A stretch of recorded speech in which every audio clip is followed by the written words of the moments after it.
Ngubingelele lapha ngamukele Mbule emakhaya kwesimanzonzo lapho uthula khona indaba efika ngesikhathi. Mbule emakhaya ke isikhathi masikanje uthulela indaba zokuthi usephinde wagadla waphindelela ungizwe umfo kaMchunu. Uzokhombela ngempela kwivideo endlule ekhona la kule channel ngempela ukuthi ubegadle ngempela zephukela ngempela kubantu ababizwa ngezitabane noma kubantu laba abathandana ngobulili ofanayo. Ungizwe ubekhole dilika esho ngempela ukuthi lento abayenzayo iphambene nesiko futhi lento abayenzayo ukuthi beze beshade ngemvunulo njengoba ukhona abantu abathandana nobunye ubulili ofanayo bebeshada ngemvunulo ezulu. Wathi lokhu abakwenza kuyichilo. Usephinde wagadla ke futhi manje. Wathi lento yenziwa ngamabhinqa akasayiboni kahle. Benzani lapha amayimayi? Nayicike ivideo akuyithokozele. Siyabonga ake sihlangane ngokuzayo. Siyabonga. Noma bendunisela ngezinqe inoStefana nje nenzani? Fusekani itabani kusho mina manje.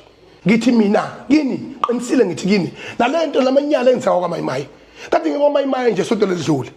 Lapho kwamayimayi indawo yethu leyana eyigxekwa ibuka kude kuthiwa sidlele ivalweni zama zo wardrobe igxekwa ngoba nakhu iduma amabhinqa iduma ethina njengozulu ithatha lobu butabane lifaka la emabhinqeni manje nalayo kwamasikani sengiyibonile ezimbalwa ikhona seyifikile lapho phitho zitabane kwenze njani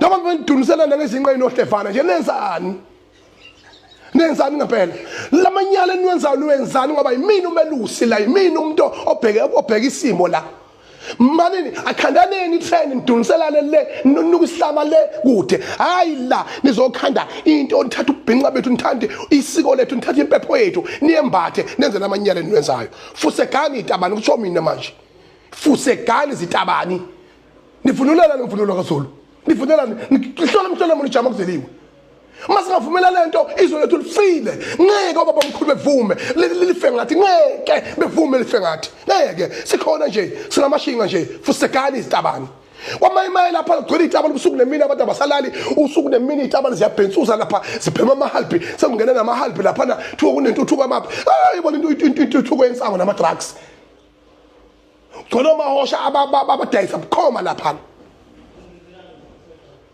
la fihle kakhulu.